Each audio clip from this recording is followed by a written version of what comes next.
ብሌን ያላሰቡት ትልቅ ዱብዳ ደረሰባቸው። ብሌን ልትሄድባቸው ነው። እጅግ በጣም የሚያሳዝን ጉዳይ ነው። በዛሬው ሳምንት ደግሞ ሲፈንና አቶ ሙስጣስፋ ክላስ ውስጥ ተቀምጠው ይኸውልህ ሙስጣስፋ ስለ ወደፊት እቅዳችን ማውራት አለብን ትለዋለች። በዚህን ሰዓት እሺ አውሪ ልሰማት ዝግጁ ነኝ ይላታል። በዚህን ሰዓት ነበረ እየተነጋገሩ በነበረበት ሰዓት መርሲ ከወደ ውጭ ትመጣለች። ከወደ ውጭም ስትመጣ መርሲ የገጠማቸው አንድ ነገር ነው። መርሲ በሩን ክፍት አድርጋ ስትገባ አቶ ሙስጣስፋን ትመለከታለች። በዚህን ጊዜ እጅግ በጣም ትደናገጥና አፏን ይዛ በጣም ቁማ ትመለከታለች። ሶስቱም ተፋጠጡ። ሁሉም ፍጥጥ ብለው ተያዩ። በዚህን ሰዓት ሜርሲ ምን ማድረግ እንዳለባት በውስጧ እያቀደች ነበረ። ሰላም አለች።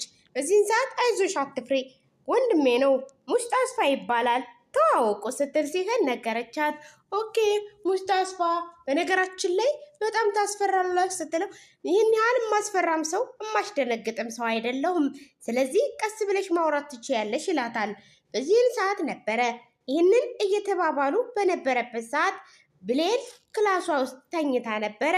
እዚህን ሰዓት በተኛችበት ሰዓት ቃል የሚባለው ማለትም የአቶ አምነን ጓደኛ ብሌን ወደ ተኛችበት መኝታ ቤት ሲገባ እሷ በሚያምር መልኩ ልዩ ውበት በሚያንጸባርቅ ውበቷ አልጋ ላይ ተጋድማለች።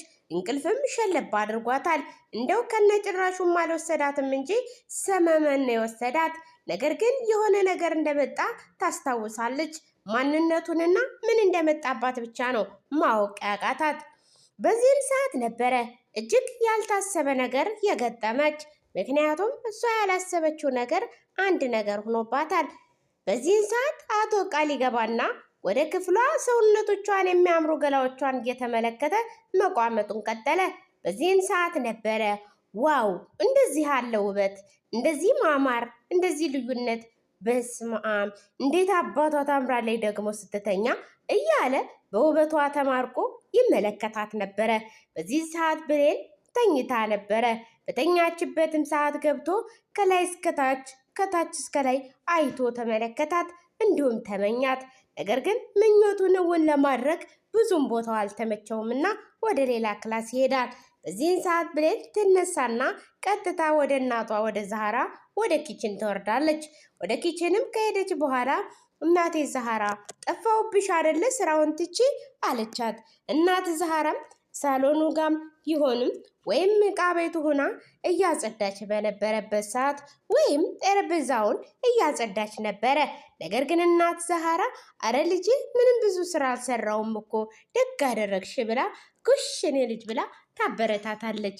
በዚህን ጊዜ ብሌን እጅግ በጣም በመደሰትም ውስጡን ነገር ደስ አላት። ምክንያቱም እናት ዛህራ እስካለችላት ድረስ ብሌን ልትጎዳ አትችልም። ምክንያቱም በጣም በሚገርም ሁኔታ እናት ዛህራ አብዝታ ትጨነቅላታለች። እሺ እናቴ ግን እስቲ አንድ ጥያቄ ልጠይቅሽ ትላታለች። እሺ ይሏታል። እናት ዛህራም በሬ ወይም ክላሴ ውስጥ መተሽ ነበር እንዴ ልጄ አለቻት። በዚህን ሰዓት አረን ያልመጣውም አይ የሆነ በር ላይ እኮ የሆነ የተመለከትኩት ነገር አለ፣ ሰው የመጣ መስሎኝ ነበር በር ላይ አለች። አይ ልጄ በህልምሽ ይሆናል አይዞሽ ልጄ ብላ ታጽናናታለች እናት ዛህራ የእናትነት ጥግ የተሞሉ ናቸው። በተለይ ለብሌን ከአጠገቧ እንዳይን ብሌን ተቀምጠውላታል። ምክንያቱም ብሌን በዚህን ሰዓት እሳት ናት ያለቻት። ከሷ ውጪ ማንም ሊደግፋትና ማንም አይዞሽ ሊላት እንደሌለ ሁላችንም የምናውቀው ነን። ይህም እየሆነ እያለ ነበረ ከሳሎኑ በተቀመጡበት ሰዓት አቶ አምነን እንዲሁም የአምነን አክስቶች ሳሎን ላይ ተቀምጠው ነበረ። ሁሉም ተቀምጠው እየተወያዩ በነበረበት ሰዓት የአቶ አምነን ማለትም የእናቱ እህት ለቃል ለሚባለው አንድ መረጃ ወይም አንድ የሆነ የማስጠንቀቂያ ለመርሲ እንዲሰጥ ታግዘዋለች። ቃልም ምንድነው ይሄ ነገር ውስጡን ማወቅ አለብኝ ይላታል። አይ ዝም ብለህ የታዘዝከውን ብቻ ፈጽም፣ ወስደህ ለመርሲ ከባሏ እንደተላክ አድርገህ ስጣት ትለዋለች። በዚህን ሰዓት ያለችውን ቃልም ይዞ ለማስፈጸም ይሄዳል። በዚህን ሰዓት ነበረ እጅግ ያልታሰበ ነገር የገጠማቸው። ማለትም ሙስጣስፋና ሜርሲ ተፋጠጡ። ምክንያቱም በዚህን ሰዓት ነበረ ይቺ ጀሪ የተባለች ጉድ አቶ አምነንን ልትጎዳ ወይም ገንዘቡን ዜሮ ልታስቀረው አላማዋን አልማና አቅዳ ተዘጋጅታ ነበረ። አቶ አምነንና ጀሪ ምኝታ ቤት ተቀምጠው ነበር። ምኝታ ቤት በተቀመጡ ሰዓትም አምኔን አለች በተሞላቀቀ ድምጿ። አቤት አላት። አንድ ነገር ልጠይቅህ ነበረ ፈርቼህ ነው ትለዋለች። ምን አስፈራሽ? ንገሪኝ፣ ምን ፈልገሽ ነው ይላታል። እሷም ብር አለች። እንዴ የምን ብር አላት። ሲላት አንዳንድ ነገሮችን የምገዛበት ፈልጌ፣ ታዲያ የሚያስፈልግሽን በሙሉ አስቤዛ እኔ አሟላለሁ፣ ምንም ችግር የለም አላት።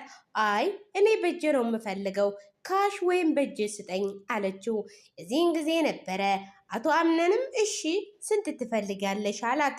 እሷም በኩራትና በመንጠባረር ሆና የተናገረችው ቃላት ለእሷ ቀላል ነው፣ ለሰጪው ግን እጅግ በጣም ከባድ የሆነ ገንዘብ ትጠይቀዋለች። ነገር ግን አቶ አምነን ቦስ ስለሆኑ ማለትም ሀብታም ስለሆኑ ለእሳቸው ምንም መስሎ አልታያቸውም። በዚህን ሰዓት ነበረ ስንት ትፈልጊያለሽ ሲላት 500 ሺህ ብር ትለዋለች። በዚህን ሰዓት አቶ አምነን ድንግጥ ይሉና እሺ እሰጥሻለሁ፣ ግን ምን ልታደርጊው ነው አላት። ይህንንም ሲላት እንዴ አንዳንድ ነገር ያስፈልገኛል፣ በዛ ላይ ደግሞ የሆነ የምጀምርበት ነገርም ያስፈልገኛል ብላ አቶ አምነንን ወደው ሳይሆን በግዴታቸው ታሳምናቸዋለች። እሳቸውም አምነውላት በቃ ነገ ወይም ቢሮ ጋር ሄጄ አስገባልሻለሁ ብሎ መልካም ተስፋ ሰጣት። በዚህን ጊዜ ጀሪ እየተሽኮረመመችና እየሳቀች አንድ ነገር ማለት ፈለገች። ውይ አምነን አመሰግናለሁ አለችው በዛ ስርቅርቅ አንደበቷ በሚሞላቀቀው ቃላቷ። አረ ችግር የለውም ግዴታዬን ያደረግኩት ብሎ እሱም ሌላ ቃል ይናገራታል። እሷ ግን የተናገራትን ቃል ማጤን ሳይሆን የገንዘቡን አሰጣጥ እንዴት ገንዘቡን እንደሰጣት እያሰበችና እያዘነች በውስጧ እየተደሰተች ለሱ ምስጋናዋን ያቀረበች። በዚህን ሰዓት ነበረ አሁን አንድ ትልቅ ያልታሰበ ወይዘሮ ሜርሲ የተባለችንና አቶ ሙስጣስፋ አንድ ነገር ሊከሰትባቸው ነው። ቀጥታ ይቺ ጀሪ የተባለች ጉደኛ በአቶ አምነን ህይወት ላይ ልትጫወት የመጣች ሴት አንድ ነገር አስባለች። አቶ ሙስጣስፋ የሚባለውን ደውላ ከአቶ አምነን የተቀበለችውን ገንዘብ ለአቶ ሙስጣስፋ ልትሰጥ። ምክንያቱም እሷ የመሰላት አቶ ሙስጣስፋ ገንዘቡን ሲያገኙ ከዛ ቤት ውልቅ ብሎ የሚወጣ ነበር የመሰላት። ነገር ግን ሙስጣስፋ እስከ መጨረሻው ድረስ ህይወቴን እንዳመሰቃቀለች እኔም የሷን ህይወት አመሰቃቀልባታለሁ ብሎ እጅግ አስቦ ነበረ።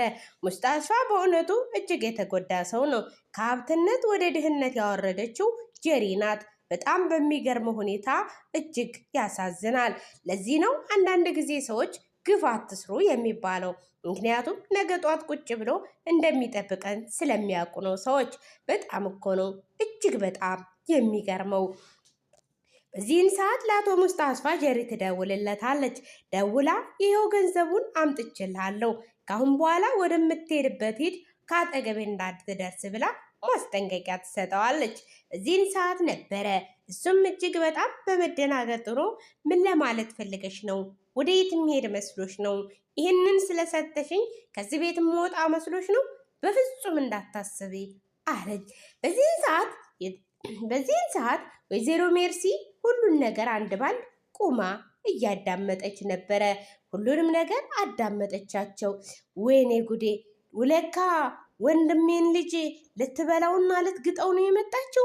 እኔ ሜርሲ አይደለሁም ይቺ ልጅ ከወንድሜ ልጅ ህይወት ካላወጣው እኔ ሜርሲ አልባልም እያለች ሜርሲ ማሰቧን ትቀጥላለች። በዚህን ሰዓት አቶ ሙስጣስፋ በንዴት ሆኖ ይኸውልሽ ወዴት ነው የሚሄድልሽ? ይሄ እኮ የሚስቴ የባል ቤት ነው። ስለዚህ ከሚስቴ ባል ቤትም ወዴትም ንቅንቅ አልልም ይላታል። በዚህን ጊዜ ጀሪ የተላጠ ኤሌክትሪክ ብጨብጥ ደስታዋ ነበረ። ነገር ግን ይኸውልሽ አንቺ እኮ እሱን ወደሽው አይደለም፣ ገንዘቡን ፈልገሽ ነው እንጂ በፍጹም አቶ አምነንን ፈልገሽ አይደለም። ታውቃለህ ገንዘብ የማይወድ ሰው የለም። ስለዚህ አንተም ገንዘብ ስለፈለክ ነው እዚህ ቤት የመጣኸው አለችው። እኔ ገንዘብ ፈልጌ አልነበረም። እንዳጋጣሚ ግን የሰራሽው ግፍ ሆኖ ከዚህ ቤት ጣለኝ አላት። በዚህን ሰዓትም ጄሪ በጣም በመናደድ ሆና ክፉ ነህ ብላ የተለያዩ ቃላት ትናገረዋለች። እረ ልትመታ ሁሉ ፈልጋ ነበረ። በዚህን ሰዓት ሙስጣፋ እኔ እንደ ድሮ የምታገልሽ እንዳይመስልሽ ወይም እንድታገስሽ አትፈልጊ። ይኸውልሽ አንቺን የምታገስበት ምንም አይነት ጉዳይ የለኝም ሲል አቶ ሙስጣፋ ይናገራሉ። በዚህን ሰዓት እሷም ከፍ አድርጋ ድምጿን ለመናገር ትወዳለች። ጄሪ ግን ገንዘብና ፍቅር ምን ያገናኘዋል? በእውነቱ ለምን ሲባል ነው የሰው ልጅ ገንዘቡን አጥፍተን በዛን ሰዓት ድሃና የዋህ በሆነ ሰዓት ጥለ ነው የምንሄደው። ሁሉንም ነገር ሲያገኝም ሲያጣም ካጠገቡ ልንሆን እንደሚገባ ልናገር ወዳለሁ። ይህንን እየተባባሉ አንድ ባንድ ግን መርሲ እየሰማችው ነበረ። በዚህን ሰዓት ከፍ አድርጋ ድምጿን ስትናገረው አቶ ሙስጣፋ እጅግ በጣም ይናደዱና ወስደው በጥፊ ድርገም ይሰጧታል። በዚህን ሰዓት በዛ በሚያስቅና በሚያስገርም ድምጿ ብላ ማልቀሷን ትቀጥላለች። እጅግ በጣም በሚገርም ሁኔታ መርሲ ነገሮችን አዳምጣ ከቦታው ሳትሄድ አቶ ሙስጣፋና ጄሪ ሊለያዩ ቻሉ። በዚህን ሰዓት ነበረ ሜርሲ አንድ ነገር አሰበች። ሜርሲ ከነ ሲፈን ቤት ወጥታ ቀጥታ ወደ ዕቃ ቤት ልትሄድ ነበረ። ወደ ዕቃ ቤት ከመሄዷ በፊት ግን አንድ የተጠነሰሰላት ጥንስስ ነበረ። እሱም ምንድን ነው? ጄሪ ትሄድና ትቆማለች ዕቃ ቤት። እናቴ ዛህራም ተረጋጋሽ ወይ እስኪ ንገሪኝ አለቻት። በዚህን ሰዓት ነበረ እረ ደህና ነኝ አለች። ትሰማያለሽ ብሌን አንድ ነገር ልነግርሽ እፈልጋለሁ ብላ እሺ ምንድን ነው አለች። መርሲን ማናደድ እፈልጋለሁ፣ ስለዚህ እናንተ ደግሞ እንድትተባበሩኝ እፈልጋለሁ አለች። ለምን ስትላት በቃ እንደዚህ አለች። የዚህን ጊዜ እናት ዛህራም እሷን ማናደድ ስለሚፈልጉ ነበረ። ነገር ግን እናት ዛህራ መጨረሻ ላይ ያላሰቡት ዱብዳ እንደሚመጣባቸው አላወቁም። ጄሪ የታወቀች ነገረኛ እንደሆነች አላወቀችም። ሲቀጥል እትዬ መርሲም የምታሴርባትን ሴራ ፈጽሞ እናት ዛህራ ልታስብ አልቻለችም። እናት ዛህራም በደስታ እንደውም ያቺ ቀይ ፀጉርን እኔ ማናደድ ደስ ይለኛል ብላ እናት ዛህራ መናገሯን ቀጠለች። እዛ ተመካከሩ። ስትመጣ ምንም አይነት ወሬ እንደማያወሯት ተነጋገሩ። ሁሉም ዝም ብለው እሷ እስከምትመጣ ድረስ በሳቅ እንደሚሞቱ ይመካከራሉ። ይህንንም አድርገው ሳሎን ላይ ተሰብስበው እነ ብሌን እናት ዛህራ እንዲሁም የተለያዩ ነገሮችን እያወሩ በሳቅ ይንከተከታሉ። ምክንያቱም ቤቱ በሳቅ ተሞልቷል። እጅግ በጣም ደስና የሚያስገርም ነው። እነሱ ሜርሲን ለማናደር ነበር። ነገር ግን የእናት ዛህራን እንጀራ ገመድ እየበጠሱ እንደሆነ በፍጹም አንዳቸውም ሊገባቸው አልቻለም። በዚህን ሰዓት እየሳቁ በነበረበት ሰዓት መርሲ ትመጣለች። ሰላም ቤቶች ሴቶች እያለች ሜርሲ ትገባለች። ስትገባ እናት ዛህራም ኮስተር አለች፣ ጄሪም ኮስተር አለች፣ ብሌንም ተኮሳተረች። በዚህን ሰዓት ነበረ እንዴ ለካ ረስቸው ነው ከከብቶች ጋር እንደምኖር ፈጽሞ አላቀውም ስትልም ትናገራለች። እንዴ ምን ማለት ፈለገች ነው አለች ሜርሲ ወይም ጄሪ በፍጹም መታገስን አልፈለገችም። ነገር ግን ጄሪ አንድ ነገር በውስጧ የመጣላት አለ። ዝም እንበል ተባብላ ተመካክራ ነበረ። ነገር ግን አላስችላት ብሎ ቃላት ሰነዘረችላት። ይቅርታ ጓደኛዬ፣ አንድ ቀን ጥይት ስላደርጉኝ ሁሉ ነገር ተቀየረ። ምን ነው አለቻት። ታውቂያለሽ እኔ እኮ ከአንቺ ጋር ተኝቼ አላቅም ከባለቤቴ ጋር ነው እንጂ ስትል የዚህን ጊዜ ብሌን እጅግ ፊቷ ተኮሳተረ፣ ፊቷም ተቀያየረ። በጣም በውስጧ እንደ እሳት የሚነድ ስሜት ተሰማት። ይህንንም ካለቻት በኋላ ጥሩ እያለች መርሲ እዛው ቁማ አጨለሏት። ምክንያቱም እነሱ በሳቅና በወሬ ቤቱን ቅልጥ አድርገውታል። ሜርሲ በዚህን ሰዓት እንደ እሳት ትነዳለች። ውጭ ላይ ትወጣና ወይኔ ሜርሲ የማንም መጫወቻ ሆንኩኝ፣ ወይኔ ሜርሲ እያለች መርሲ በዚህ ሰዓት ትልቅ ትኩረት ያደረገችው እናት ዛህራ ላይ ነበረ። እናት ዛህራን እሰራልሻለሁ፣ ቆይ ምን እንደማደርግ አታምኝም እያለች በውስጧ መናገር ትጀምራለች። በረንዳ ላይ ሆና ጭስ መስላ እያወራች ነው ብቻዋን። ምክንያቱም እነሱ በጣም ስላናደዷት። ቆይ ሰራልሻለሁ፣ አንቺም ከጀሪ ጋር ሆነሽ እኔን አናደርሽኝ፣ ተባበርሽ እያለች እየለፈለፈች ብቻዋን ከሰይጣን ጋር የምታወራ መስላ በር ላይ ተቀምጣለች። በዚህን ሰዓት ነበረ አንድ ያልታሰበ ችግር በእነሱ መሃል ሊደርስ የቻለው። መርሲም ይህንን ካደረገች በኋላ ውጭ ላይ ወጥታ እዚህ ደረጃው መውጫ ላይ ተቀመጠች፣ አንደኛ ደረጃ ላይ። እናት ዛህራም ጎርደድ ጎርደድ እያሉ በሩን ከፍተው ሜርሲ ወዳለችበት በረንዳ ወጡ። እናት ዛህራ ከመርሲ 2 ደረጃ ወረድ ብለው ተቀመጡ። ሲቀመጡም አንቺ ሴትዮ ለምንድን ነው ከእሷ ጋር የተባበርሽው አላት። መብቴ ነው ፈልጌ ነው አለቻት። ቆይ ታውቂያለሽ እሰራልሻለሁ አለቻት። እንደፈለግሽ ማድረግ ትችያለሽ፣ እኔ ስራዬን እየሰራው ነው ብለው እናት ዛህራ ይመልሱላታል። እሷም አንቺ ገረድ ብላ ትሰድባታለች። ገረድ አይደለሁም ብላ ትናገራለች። በዚህን ሰዓት ቆይ እማደርግሽን እኔ ያውቃለሁ አሉ። እዚህን ጊዜ እናት ዛህራ ቢከፋቸውም ወጥ አድርገውት ነበረ። ነገር ግን ሜርሲ ለነገርና ሰውን ለማያያዝ አይደለም ሰውን ለመጉዳት ፈጥና የምትሽከረከር አምፑላስ ትመስላለች። ወደ አሁኑ ትገባና ወደ አቶ አምነን ነገሯን ትለኩሳለች። ነገሯንም በለኮሰችበት ሰዓት ነበር በዚህን መሃል አንድ የተፈጠረው ነገር። መርሲ አቶ ሙስጣስፋን በረንዳ ላይ ታገኘዋለች። አቶ ሙስጣስፋ የሆነ ነገር ልንደራደር እፈልጋለሁ አለችው። በዚህን ሰዓት ምንድነው አንቺ ልትደራደር የፈለግሽው አላት። ስለምን ጉዳይ? ማለቴ ስለ አንተና ስለ ጀሪ።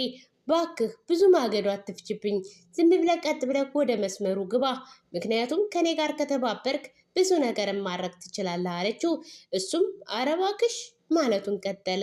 ታውቃለህ ጀሪ የአንተ ሚስት መሆኗን አንድ ባንድ ያወራችሁትን ሰምቻለሁ አለችው። በዚህን ጊዜ አቶ ሙስጣስፋ እጅግ በጣም በመደንገጥም ይመለከቷታል። እሺ በምንድን ነው እንድንስማማ የፈለግከው? ታውቃለህ እኔ ጀሪንና አቶ አምነንን ማለየት እፈልጋለሁ አለ። እንዴ አንዴ እኮ መርጧታል፣ እንዴት ሊለያዩ ይችላል አለ። እሱን እስተወው፣ እኔ ነኝ ያግባባሁት፣ እኔ ነኝ እንትሆንሃለች ጥሩ ሰው መስላኝ ትሆንሃለች ብዬ ያጋባሁት አለች። በዚህን ሰዓት እሺ በቃ እንተባበርሽ ይችላለሁ፣ ግን እስኪ አንተ ስለ ራስ ታሪክ አንድ ታሪክ ንገረኝ አለው። ይኸውልሽ እሷ የድሮ ጓደኛ የነበረች እንዲሁም ሚስት የነበረች፣ አንድ ባንድ ገንዘቤን ምጥጥ አድርጋ ከበላችኝ በኋላ ይሄው አሁን ባዶ እጄን ቀርቻለሁ። የዛን ጊዜ ጥላኝ እሷ ወደ ሚስት መረጣው መጣች። በዛንም የተነሳ እኔ ከወደኩበት ድጋሚ መነሳትም ሆነ ማገገም አቅቶኛል ይላታል። በጣም ይገርማል፣ ራስህንም አለማጥፋትህ በጣም ጀግና ነህ አለችው። አረ እሷን ሳላጠፋማ በፍጹም ራሴን አላጠፋም እያለ ለእሷ ይነግራታል። በዚህን ጊዜ ሜርሲም በውስጧ ብዙ ነገር አስባለች። ምክንያቱም ይህንን እያወሩ በነበረበት ሰዓት ነበረ መርሲ ከእናት ዛህራ ጋር በረንዳ ላይ ከተቀመጠች በኋላ ቀጥታ ቤት ትገባለች። በዚህን ሰዓት የአቶ አምነን የእናቱ እህት እንዲሁም የአባቱ እህት ቤት ውስጥ ነበሩ ሳሎን። በዚህን ሰዓት ሜርሲ እየየ ብላ ልቅሶዋን ትቀጥላለች። ምንድን ነው የምታለቅሽው ብሎ ሲጠይቃት እናት ዛህራ እኮ አልታዘዛለችኝ፣ በዛ ላይ ደግሞ ሙልጭ አድርጋ ሰደበችኝ ብላ ለአቶ አምነን ትነግራቸዋለች። አቶ አምነንም በመናደድ ስሜት ሆነው እናት ዛህራን ከእናትም በላይ ዝቅ አድርገው ወይም ውርድ አድርገው ክፉ ቃላት ተናገሯት። ማለትም አንቺ እንዴት ነው ሰራተኛ እኮ ነሽ፣ እንዴት አንቺ ያዘዘችሽን አትረጅም አለ። እዚህን ሰዓትም እባክህ ልጄ አምነን ተረጋጋ፣ በምን እንደተጣሉና በምን እንደተጋጩ አታውቅም ስትል የእናቱ እህት ትነግረዋለች። በዚህን ሰዓት ነበረ አንድ ያልታሰበ ችግር የተፈጠረው። እናት ዛህራ በማልቀስና እንባዋን በማንጠብጠብ ሆና ቀጥታ ወደ ዕቃ ቤት ትሄዳለች። ወደ ዕቃ ቤቱም ሄዳ ሳህኖቹን ብድግ እያረገች ይህንን ዕቃ የተጠቀምኩበት እኔ ነኝ እያሉ ሳህኖቹን አንድ ባንድ እየሳሙ ነበረ። በዚህን ሰዓት እጅግ በጣም የሚገርም ነገር ነው። እናት ዛህራ ከእናትም በላይ እናት ናት። ምክንያቱም እሷ ዛፎቹ አልቀሯት፣ አትክልቱ አልቀራት፣ ግቢውን በሙሉ አንድ ባንድ እየዛቀተች አንድ ባንድ እየዞረች መሳም ጀመረች። ምክንያቱም ይህን ቤት የኖረችበት እንደ እናትነት ነው። አሁን ማን እንደሚንከባከባችሁ አላቅም። ወይዘሮ ሰማል ያልሸኝን ቃል ባለመጠበቄ በጣም ይቅርታ። እንግዲህ ውጭ ወጥቼ በጸሎት አስበዋለሁ ብለው እናት ዛህራ ስቅስቅ ብለው አለቀሱ። እናት ዛህራ ስቅስቅ ብለው ሲያለቅሱ ብሌን ትመጣለች። እዚህን ሰዓት ቤሊ አጠገቧ ሁና እናቴ አንቺ ከሌለሽ ማን ያጫውተኛል? አንቺ ካላዋራሽኝ ማን ያዋራኛል? አንቺ ተረት ካልነገርሽኝ ማን ይነግረኛል? አንቺ ትረካ ካልነገርሽኝ ማን ይነግረኛል? ማን ያዝናናኛል? ማንስ ራሴን እየዳበሰ ያስተኛኛል? እናት ዛህራ እኔ ያላንቺ መኖር አልችልም ብለው ሁለቱም ተያይዘው ስቅስቅ ብለው አለቀሱ። ላያቸው አይደለም ለተመለከታቸው ያሳዝናሉ። በጣም የእናትና የልጅ ያህል ነበር የተግባቡት። ይህን ያህል ሰራተኛና ለሚስት መረጣ ተብላ የመጣች አንድ ከሌላ ቦታ የመጣች ሴት እንዴት ሊዋደዱ ይችላሉ? የሰው ልጅ እንዳቀራረቡና እንዳያያዙ ፍቅር ይመጣል። በዚህን ሰዓት ነበረ እጅግ የታሰበው ነገር አንድ ነገር ነበረ። አቶ አምነን ወደ ብሌንን ለመምጣት ሲያስብ ማለትም ወደ ክላሱ ሊገባ ሲል ቤሊ ግቢ እየጠረገች ማለትም እያጸዳች ነበረ። በዚህን ሰዓት አቶ አምነን ሲመጣ ፊት ለፊት ያገኛታል። እሺ የኔ ጨረቃ የኔ ወፍ ጌጥ እንዴት ነሽ አላት። አቶ አምነን እንዳትገባ ቤት እንዳታቆሽሽ አለው። እሺ ደስ እንዳለሽ አላት። በዚህን ሰዓት ነበረ እጅግ ያልታሰበው ተቃቅፈው በመሳሳም አብረው ቆዩ። ነገር ግን እሱ በፍቅር አይን እየተመለከተ እኔ ምልሽ ያ ቀን አልናፈቀሽም ወይ? ያን ቀን ብንደግመው ምን ይመስልሻል? እያለ ሁሉን ነገር ይነግራት ጀመረ። እሷም በጣም ደስ ይለኛል አለችው። እሺ በቃ ችግር የለም ተባብለው አንገት ለአንገት ተናንቀው ማለትም ተቃቅፈው ማውራታቸውን ቀጠሉ። በዚህን ሰዓት በሰመመን እያሉ ነበረ። አቶ አምነንም ተመልሰው ወደ መጡበት ይሄዳሉ። በዚህን ሰዓት እናት ዛህራ እጅግ በጣም ስቅስቅ ብላ እያለቀሰች ነበረ። ብሌንም እያለቀሰች ነበር። እናት ዛህራ አቶ አምነንን ጉዳይ ታውቂዋለሽ? አቶ አምነን በውስጣቸው ምንም አይነት ክፋት፣ ምንም አይነት ጭካኔ የለባቸውም። ቂም እንዳትይዥባቸው ለሰዓቱ ስለተናደዱ ነው። እውነታውን ሲያውቁ በእርግጠኝነት ይጸጸታሉ ብላ ቤሊ ለእናት ዛህራ ትመክራታለች። ቢሆንም ልጄ እኔን ትወጂኛለሽ አይደል አለቻት። ከማንም ከምንም በላይ ነው የምወድሽ ብላ ቤሊ ትናገራለች። ቤሊም በዚህን ሰዓት ስቅስቅ ብላ ማልቀሷን ቀጠለች። ይኸውልሽ እኔን የምትወጂኝ ከሆነ ራስሽን ጠብቂ ልጄ፣ ከምንም ነገር ራስሽን ጠብቂ፣ በጸሎት በርቺ ብላ እናት ዛህራ ልትሰናበታት ወደደች።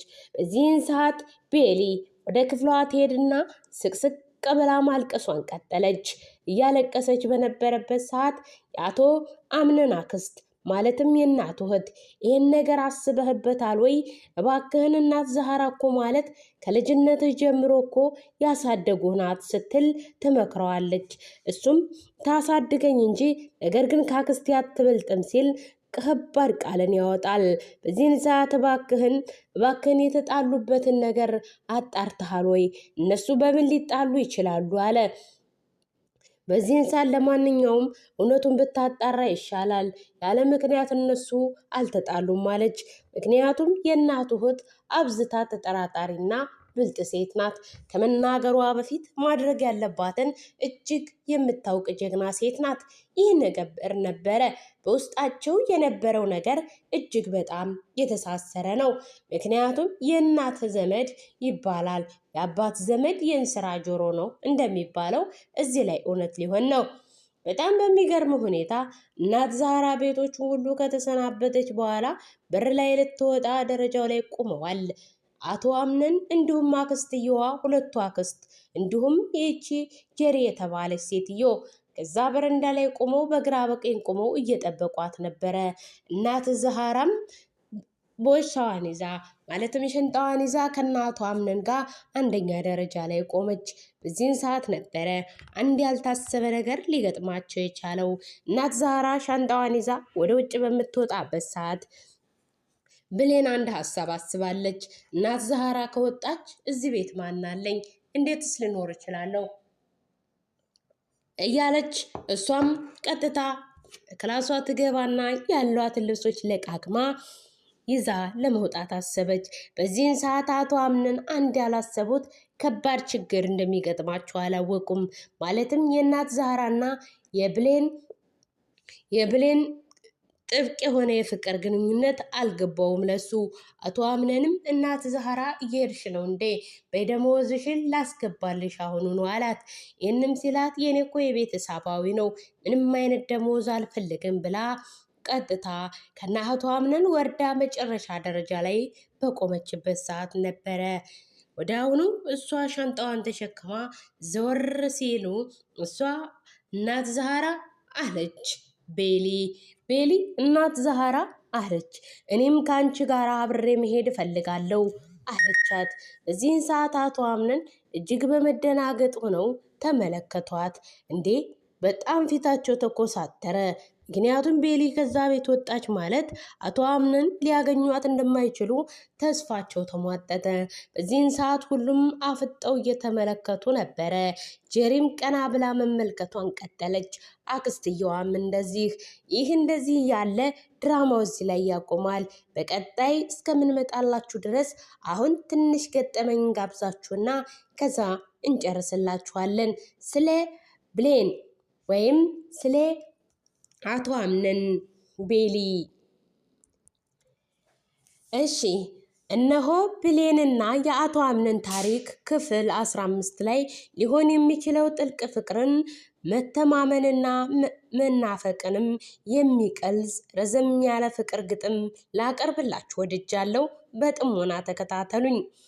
የልቤ ማረፊያ ክፍል 15 እንደ ማለዳ ፀሐይ ከልቤ ጋር የሞላሽው አምነን እያልኩሽኝ ስምሽን በነፍሴ ላይ የቀረስኩኝ ዛሬ በክፍል 15 ፍቅራችን በርቶ ቆሟል። ያለፈው ፈተና ሁሉ ለክብሯ መስክሯል። ቤሊ ብለህም ስትጠራኝ ያከብርሃል ትህትና በውስጤ የፈጠራል ኃይልም እርካታ ያንተ ፍቅር አለችው። አቶ አምነን ስልህ እኔ ማዕረጊህ ብቻ ሳይሆን አምኜህ የኖርኩት እውነት የነፍሴ ላይ የህይወቴ ነህ። ሰዎች ወሬና አሉባልታ ሊያናውጡ ቢሞክሩም እውነተኛ የኛ ፍቅር ለንፋስ ቦታ አይሰጥም። እንደ ጽኑ አለት ቆመን በተሻገርነው ያንን ሁሉ አሁንማ እኛን አይተው የሚቀኑ በዙ ሁሉ።